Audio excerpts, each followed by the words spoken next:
bahas pro kontra dulu. Kalau pro-nya itu pertama dia lebih produktif. Maksudnya itu ini ada kayak dari sumber IUCN bahwa untuk menghasilkan 1 ton minyak sawit itu butuh 0,26 hektar cuma.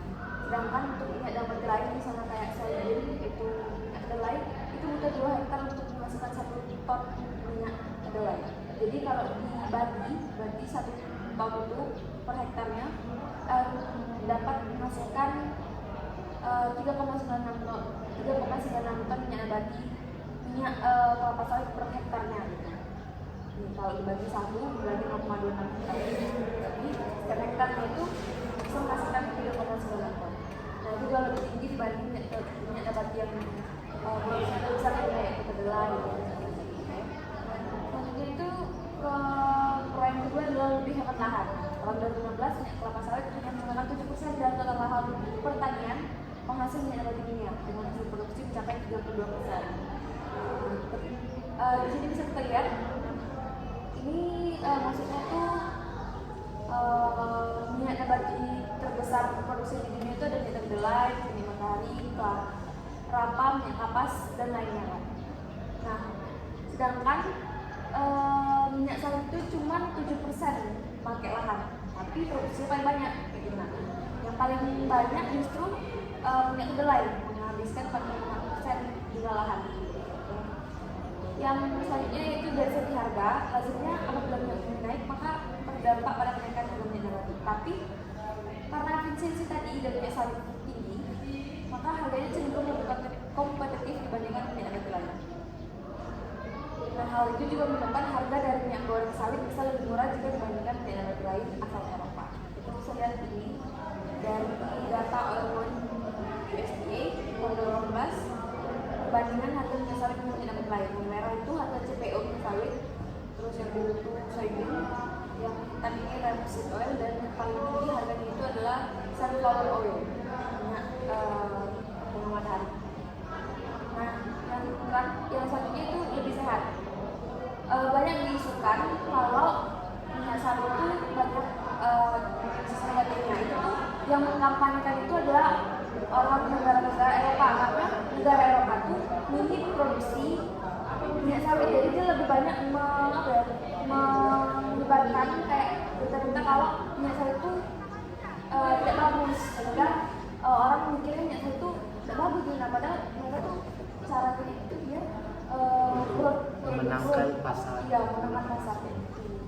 Padahal nyatanya tidak ada vitamin yang tinggi, terus tidak mengandung kolesterol, karena kolesterol itu dihasilkan oleh hewan, itu tidak mengandung asam lemak trans, dan asam lemak jenuhnya juga seimbang proporsinya.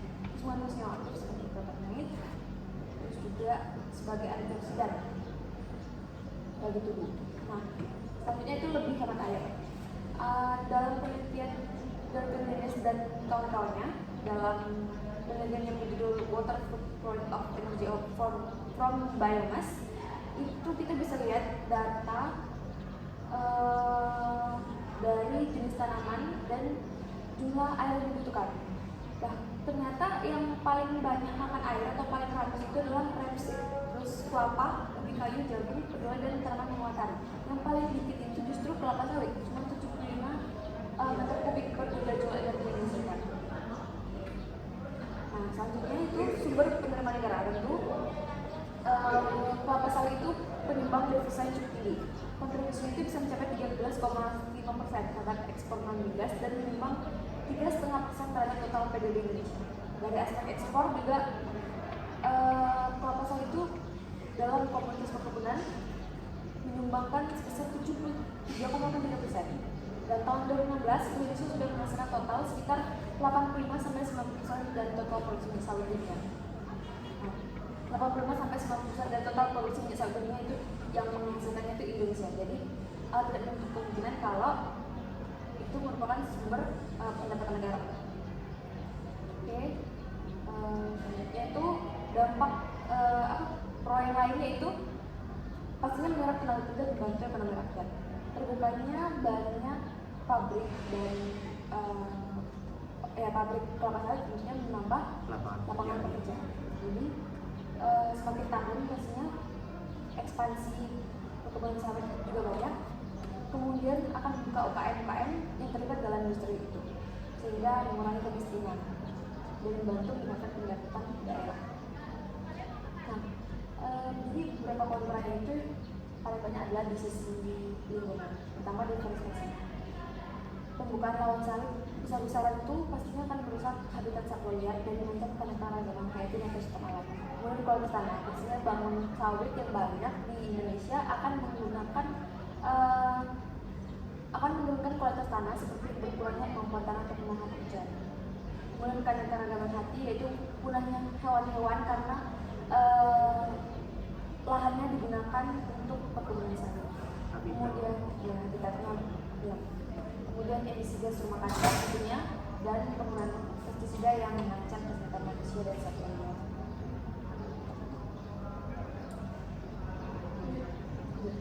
Terus tuh kan proses produksi minyak kelapa sawit. Sebenarnya buah sawit itu kan bahan baku untuk itu minyak sawit atau palm oil dan palm kernel oil. Itu tuh yang kernelnya, yang sisanya itu nanti itu palm kernel oil itu PKO. Tapi kalau CPO itu dihasilkan dari daging buah sawit. Nah, kalau PKO itu bedanya dihasilkan dari inti buahnya yang kayak biji kerasnya itu. Nah, kalau kita pernah ke buah sawit kan ada sih yang keras-kerasnya tuh. Nah, itu tuh untuk PKO. Cuman kalau yang untuk minyak sawit dari daging buahnya itu yang itu untuk produksi itu sebenarnya itu ada 13 tahap, termasuk dalam beberapa tahap aja. Nah, itu diurutkan berdasarkan stasiun-stasiun, jadi itu kayak dari awal ke akhir itu berurut-urutan. Yang pertama tuh pemilihan bahan baku, yang kedua itu stasiun penimbangan, yang ketiga stasiun sortasi, yang keempat itu ada stasiun perebusan, dan yang kelima itu stasiun pengepresan, terus keenam itu ada stasiun pengutupan atau pemurnian minyak, terus yang ketujuh itu stasiun pengumpulan jenjang kosong, dan yang delapan itu stasiun tangki penimbangan minyak. Nah, yang pertama tuh kalau bahan baku tuh sudah pasti lah kan kita tuh milih bahan baku yang segar sama matang gitu, nah, tidak yang jelek gitu. Nah, biasanya itu kan dipilih-pilih terus. Itu ada stasiun penimbangan. Nah, kalau di pabrik buah sawit tuh, pabrik minyak sawit tuh penimbangan itu sama truk mobil itu, jadi kayak di bawah itu ada timbangan, kemudian tuh itu ngitung itu pakai sistem komputer gitu, jadi kayak berapa yang masuk ke buah sawit itu langsung terdata di komputernya gitu, tidak pakai timbangan yang kayak manual gitu. Terus tuh di stasiun sortasi itu dipilih Kemarin kualitas pengembangan itu mobil sama semua sawit itu dimasuk, terus nanti dikeluarin semua minyak, semua sawitnya, terus ditimbang lagi berapa berat truk tanpa si sawit aja. Jadi kan bisa dikurangi kan berarti baru dapat, baru yang punya truk atau yang kayak tokenya itu baru dapat harga atau duit dari yang punya pabrik itu gitu. Nah, misalkan pabrik itu menerima sawit dari masyarakat sekitar gitu. Terus nanti dari itu baru disortasi atau itu kayak dipilih lah kualitas dan kematangan itu gitu. Nah, dan itu ada kayak tingkat kematangan tertentu, dan itu biasanya pengaruhnya ke harga juga tuh, kayak ada yang memiliki yang bagus tuh dia memiliki kandungan asam lemak bebas atau free fatty acid atau FPA. Kayak buah mentah tuh hasilnya itu sekian, kayak setengah matang tuh hasilnya itu berapa sampai berapa persen. Jadi itu sesuai dengan kematangan itu minyak yang dihasilkan itu beda-beda gitu. Terus stasiun perebusan, nah, yang udah di itu tuh nanti itu bakalan direbus gitu lah. Ya, terus tuh nanti itu fungsi dari ini untuk mengurangi kandungan asam lemak, memfasilitasi pemisahan buah sampai pecahan, menurunkan kandungan air buah kelapa sawit, terus memperlambat daging untuk memudahkan pemisahan dari biji biasanya. Nah, itu kayak dari rebus itu kan jadinya lebih lunak nggak sih? Jadi itu mudah misalkan dari bijinya gitu. Nah, terus sudah direbus itu nanti dia ada proses penebahan, itu kayak mengangkat dari perebusan itu, diangkat ada buah kelapa itu dan disterilkan, terus tuh dituangkan gitu, baru itu dibanting untuk memisahkan itu. Nah, kayak masuk alat itu nanti dibanting gitu, nah, kayak diputar dalam alat itu. Nah, kemudian tuh ada pengepresan. Nah, pengepresan tuh dipakai dua alat, itu digester sama skill press atau mesin kelapa lebih sawit. Kalau digester tuh buah atau granulat itu yang dari sepuluh itu akan diputar atau diaduk, kayak aku bilang tadi menggunakan pisau mengaduk yang terpasang pada poros gitu.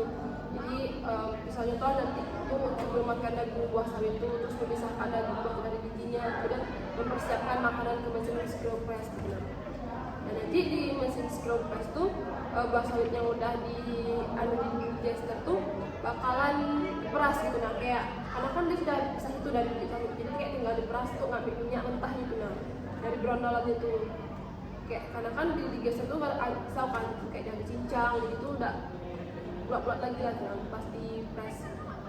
Terus tuh di stasiun pengutipan ini nih kayak memisahkan gitu. Nah sawit itu pasti kan banyak di dalam proses itu pasti kayak terbuka atau tertutup itu pasti kayak ada mengandung air, ada minyak dan lumpur. Nah jadi di stasiun pengutipan atau pengolahan minyak itu nanti elemen-elemen dari itu tuh bakalan dipisahkan gitu. Terus ada stasiun pengumpulan jenjang kosong, itu kayak tandan kosong kelapa sawit itu yang sudah dipakai itu bakal dikumpulkan. Nah itu gunanya itu nanti untuk bahan bakar pabrik tuh, nah untuk menghasilkan energi lain. Jadi sawit itu bisa dibilang kayak semua elemen dalam buah sawit itu bisa digunakan semua gitu. Nah terus yang terakhir tuh stasiun tangki penimbunan minyak. Jadi setelah proses klarifikasi minyak sawit yang telah dipisahkan dari berbagai macam tahapan itu akan dimasukkan ke dalam tangki penyimpanan khusus. Nah tangki ini nanti tuh yang menyimpan minyak sawit itu dalam jumlah besar sebelum nanti dikirim ke pelanggan atau ke tahap proses lebih lanjut. Jadi yang dihasilkan tuh cuma minyak mentah, belum bisa digunakan. Nanti dari tangki itu bakalan dikirim ke pabrik-pabrik lain yang bakal menghasilkan minyak sayur, mentega ataupun yang lain-lainnya gitu. Ini kelebihan dan kekurangan juga dari minyak kelapa sawit. Jadi di minyak sawit itu kita ada kandungan yang namanya tuh vitamin E dan juga ada beta karoten, terus ada lemak jenuh dan tak jenuhnya. Nah yang kandungannya ini tuh bisa menurunkan kolesterol gitu, jadi bisa membantu kesehatan, membantu menjaga kesehatan jantung. Terus yang kedua itu ada meningkatkan asupan vitamin A dalam tubuh. Jadi dengan adanya kandungan vitamin A yang cukup dari minyak sawit ini itu bisa berperan menjaga kesehatan kita dari kulit gitu atau sistem kekebalan tubuh. Selanjutnya itu mencegah stres oksidatif. Jadi di dalam minyak kelapa sawit itu ada zat antioksidan. Zat antioksidannya ini tuh salah satunya ada senyawa karotenoid. Nah karena zat antioksidannya ini itu bisa bikin mencegah stres yang dinamakan oksidatif gitu, stres oksidatif. Terus juga kelebihan selanjutnya itu ada meningkatkan kesehatan kulit dan rambut, karena yang kayak aku bilang tadi itu ada kandungan vitamin E kan di dalam minyak sawitnya. Terus di dalam minyak kelapa sawit itu juga ada tocotrienol. Nah itu yang bikin mempercepat pertumbuhan rambut kayak gitu. Terus kekurangannya yang pertama itu ketahanan terhadap pemanasan. Kekurangannya itu pertama dari dampak lingkungannya. Jadi pembangunan lapangan kebun sawit itu banyak diprotes gitu, karena yang pertama itu karena terancam kehilangan habitat bagi spesies langka atau yang terancam punah gitu. Jadi ada nggak sih lapangan yang diganti gitu jadi kebun sawit kayak gitu kan. Habis itu pernah ada emisi gas rumah kaca. Nah ini kayak Better bilang tadi, dari kebun sawit ini tuh bisa ada menghasilkan metan yang merupakan sumber emisi gas rumah kaca yang berdampak pada pemanasan global. Terus yang selanjutnya itu isu sosial. Dari isu sosial ini tuh kembali, makanya orang kayak kontra gitu kan sama pembangunan kebun sawit ini. Terus yang terakhir itu ada penggunaan pestisida di kelapa sawit. Nah ini tuh kayak bisa berpengaruh ke produknya nanti gitu. Jadi dengan penggunaan pestisida itu takutnya nanti ada racun lah gitu. Nah itu sih jadi kekurangannya.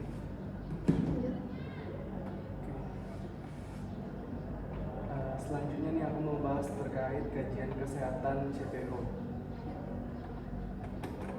Sebagai minyak yang berasal dari tumbuhan, jadi minyak kelapa sawit ini tidak memberi dampak buruk bagi kesehatan manusia.